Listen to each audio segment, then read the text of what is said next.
Lecture du livre de la Genèse. Lorsque le Seigneur Dieu fit la terre et le ciel, aucun buisson n'était encore sur la terre. Aucune herbe n'avait poussé, parce que le Seigneur Dieu n'avait pas encore fait pleuvoir sur la terre, et il n'y avait pas d'homme pour travailler le sol. Mais une source montait de la terre et irriguait toute la surface du sol. Alors le Seigneur Dieu modela l'homme avec la poussière tirée du sol. Il insuffla dans ses narines le souffle de vie, et l'homme devint un être vivant. Le Seigneur Dieu planta un jardin en Éden, à l'Orient, et y plaça l'homme qu'il avait modelé. Le Seigneur Dieu fit pousser du sol toutes sortes d'arbres, à l'aspect désirable et aux fruits savoureux. Il y avait aussi l'arbre de vie au milieu du jardin, et l'arbre de la connaissance du bien et du mal. Le Seigneur Dieu prit l'homme et le conduisit dans le jardin d'Éden, pour qu'il le travaille et le garde. Le Seigneur Dieu donna à l'homme cet ordre. Tu peux manger les fruits de tous les arbres du jardin, mais l'arbre de la connaissance du bien et du mal, tu n'en mangeras pas, car le jour où tu en mangeras, tu mourras.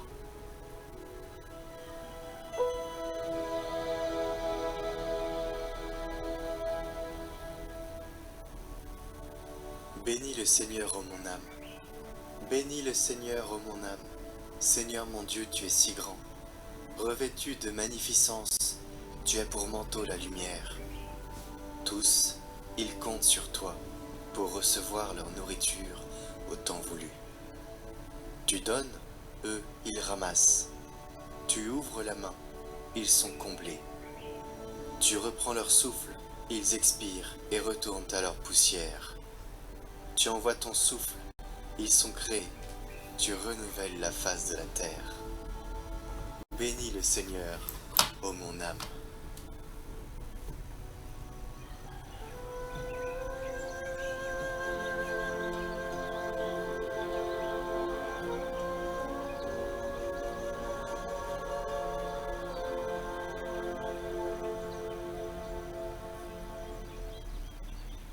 Évangile de Jésus-Christ selon saint Marc.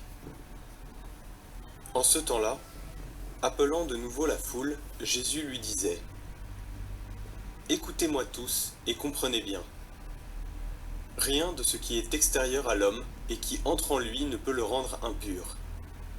Mais ce qui sort de l'homme, voilà ce qui rend l'homme impur. » Quand il eut quitté la foule pour rentrer à la maison, ses disciples l'interrogeaient sur cette parabole.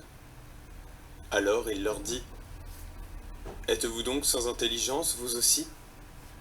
Ne comprenez-vous pas que tout ce qui rentre dans l'homme en venant du dehors ne peut pas le rendre impur, parce que cela n'entre pas dans son cœur, mais dans son ventre pour être éliminé ? C'est ainsi que Jésus déclarait purs tous les aliments. Il leur dit encore : « Ce qui sort de l'homme, c'est cela qui le rend impur.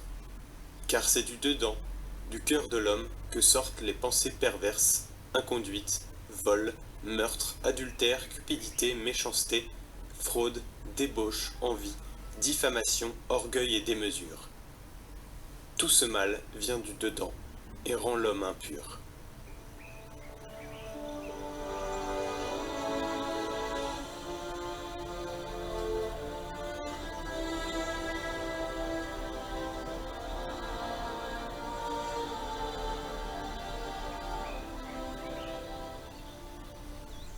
Chers frères et sœurs, cela nous concerne nous aussi. Souvent, nous pensons que le mal provient surtout de l'extérieur, des comportements des autres, de ceux qui pensent du mal de nous, de la société. Combien de fois accusons-nous les autres, la société, le monde pour tout ce qui nous arrive? C'est toujours la faute des autres. C'est la faute des gens, des gouvernants, de la malchance, et ainsi de suite. Il semble que les problèmes arrivent toujours de l'extérieur, et nous passons notre temps à distribuer des blâmes. Mais passer le temps à blâmer les autres, c'est perdre du temps. On se met en colère, on devient amer, et on éloigne Dieu de son cœur.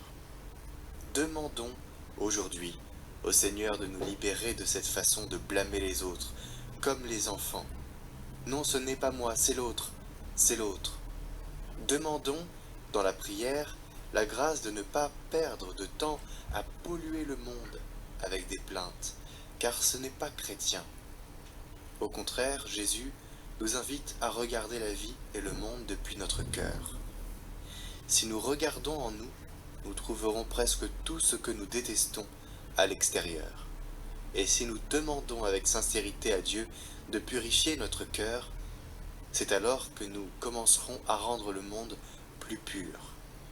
Parce qu'il existe un moyen infaillible de vaincre le mal, commencer par le vaincre en soi.